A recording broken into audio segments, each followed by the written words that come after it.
सबसे प्यारी है, माँ तू जग में न्यारी है। माँ तू सबसे प्यारी है, माँ तू जग में न्यारी है। अपने आंचल में रखना, अपने आंचल में रखना, हमें वरदानों से भरना। माँ तू सबसे प्यारी है, माँ तू जग में न्यारी है। माँ तू सबसे प्यारी है, माँ तू जग में न्यारी है। पिता, पुत्र और पवित्र आत्मा के नाम पर आमीन। आप सबों को जय यीशु। आज का क्लास मेरे पास एक सवाल आया है, मैं उसका उत्तर देना चाहूंगा। संत योहन का सुसमाचार अध्याय 10 वाक्य 34 से लेकर के 36 तक का वचनों के विषय में सवाल किया है।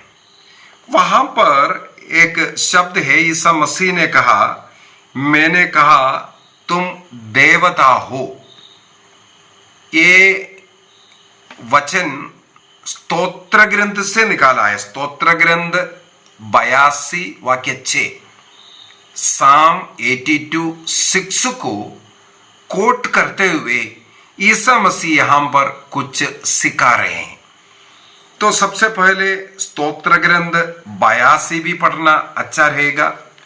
स्तोत्र ग्रंथ 82 उसका 6 में हमें मालूम है, स्तोत्र ग्रंथ 82 अन्यायी शासकों के विरुद्ध में, जो शासक सही रूप से शासन नहीं करता है, अन्याय करता है, उनके विरुद्ध गाने वाला एक गीत है स्तोत्र 82। उसके अंदर वाक्य 6 के अंदर स्तोत्रकार कहते हैं, मैं तुमसे कहता हूं कि तुम देवता हो, सबके सब सर्वोच्च ईश्वर के पुत्र हो। मैं तुमसे कहता हूं तुम देवता हो, सबके सब सर्वोच्च ईश्वर के पुत्र हो। इसी वचन को यहां पर योहन का सुसमाचार अध्याय 10 के अंदर ईसा मसीह कहते हैं। किससे कहा है? यहूदियों से कहा है ये बात, यहूदियों से।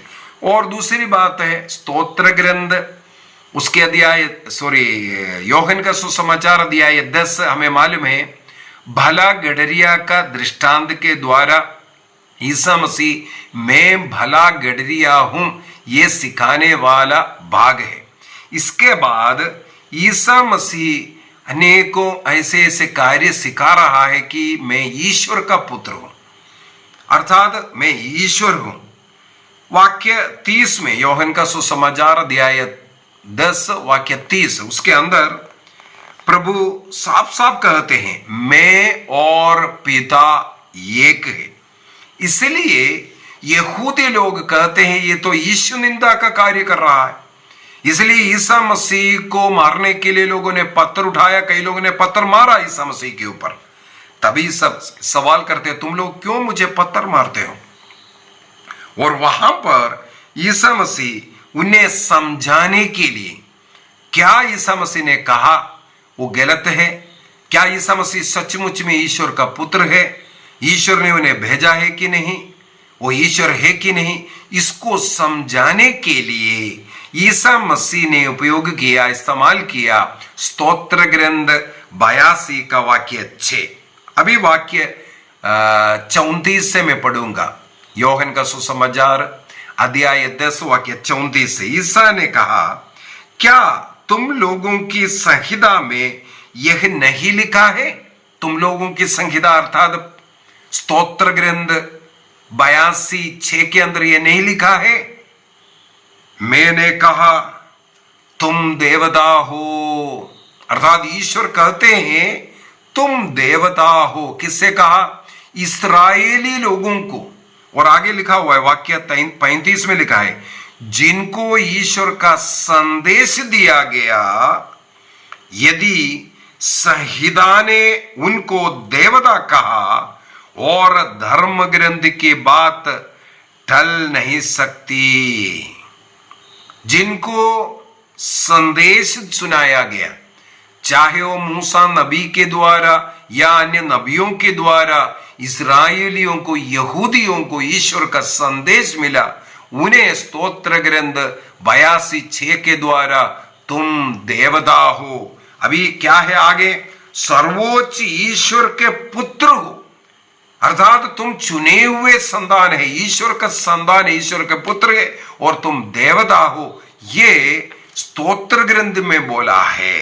तो यीशु मसीह यहूदियों को याद दिला रहा है, तुम लोगों को यदि धर्म ग्रंथ देवता कहा है, ईश्वर का पुत्र कहा है, तो अभी वाक्य 36 को पढ़ेंगे। योहन का सुसमाचार अध्याय 10 वाक्य 36। प्रभु आगे पूछते हैं, तो यदि तुम लोग ईश्वर का पुत्र है, देवता है, तो जिसे पिता ने अधिकार प्रदान कर संसार में भेजा है, उससे तुम लोग ये कैसे कह सकते हो कि तुम ईश निंदा करते हो? क्योंकि मैंने कहा मैं ईश्वर का पुत्र हूं। और इसके बाद प्रभु यीशु मसीह सिखा रहा है, यदि मैं अपने पिता का कार्य नहीं करता है तो मुझ में विश्वास मत करो। यदि मैं उन्हें करता हूं तो मुझ पर विश्वास नहीं करने पर भी तुम कार्यों पर विश्वास करो। जो यीशु मसीह कर रहा है उस कार्यों पर विश्वास तो कर लो, मुझ में विश्वास मत करो, जिससे तुम ये जान जाओ और समझ लो कि पिता मुझ में है और मैं पिता में हूं। यीशु मसीह जो कार्य कर रहा है वो कार्य प्रकट करेगा कि यीशु मसीह पिता में है और पिता यीशु मसीह में है। इस प्रकार वाक्य 30 मैं और पिता एक है, ये वचन पूर्ति करता है। इसका मतलब यहूदियों को यह बताने के लिए यीशु मसीह ईश्वर का पुत्र है, यीशु मसीह ईश्वर है, जैसे मानव पुत्र, सन ऑफ मैन, ये सब जो टाइटल्स जो हम लोग बोला जाता है वो सचमुच में यीशु मसीह है, ये सिखाने के लिए पुराने विधान का स्तोत्र ग्रंथ 82:6 को कोट किया है, तुम देवता हो। ये वचन इस्राएलियों के लिए, यहूदियों के लिए ईश्वर ने कहा, क्योंकि वे चुने हुए लोग हैं, ईश्वर के पुत्र है, इसके लिए देवता है करके शब्द है, गॉड्स लिखा हुआ मिलेगा, गॉड्स, ईश्वर का पुत्र। यदि ईश्वर ने जिनको वचन मिला है, वाणी मिला है, जिन्हें संदेश मिला है, उन्हें ईश्वर का पुत्र समझा है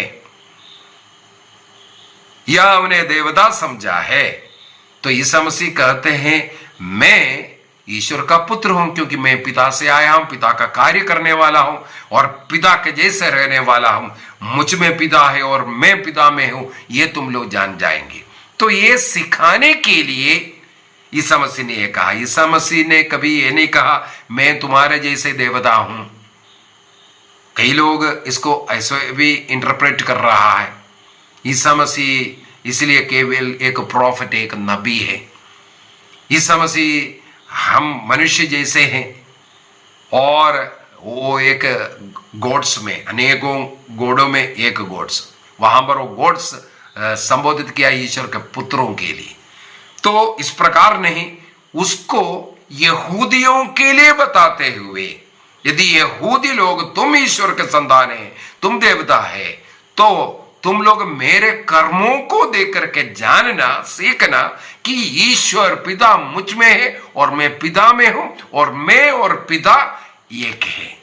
ये सिखाने के लिए ये शब्द को उठाया। मेरे विचार में जिन्होंने भी पूछा और जो मुझे सुन रहा है, इसका अर्थ समझ लिया होगा। आइए हम प्रभु को धन्यवाद दें और निर्णय करें, प्रभु मुझ में और मैं प्रभु में। जब प्रभु का शरीर और रक्त को रोटी और दाखरस के रूप में हम स्वीकार करते हैं, यूहन्ना का सुसमाचार अध्याय 6 में प्रभु ने कहा, जो मेरा मांस खाता है, मेरा रक्त पीता है, उसमें मैं निवास करूंगा और वह मुझ में। जैसे ईसा मसीह पिता में है, पिता ईसा मसीह में, और पिता ने जो कार्य करने के लिए भेजा वही कार्य करते हैं। ईसा मसीह का कर्म, ईसा मसीह का टीचिंग, ईसा मसीह का विनम्रता, ईसा मसीह का जीवन ये प्रकट करता है कि ईसा मसीह में ईश्वर है और ईसा मसीह स्वयं ईश्वर है। हमें भी यही करना है।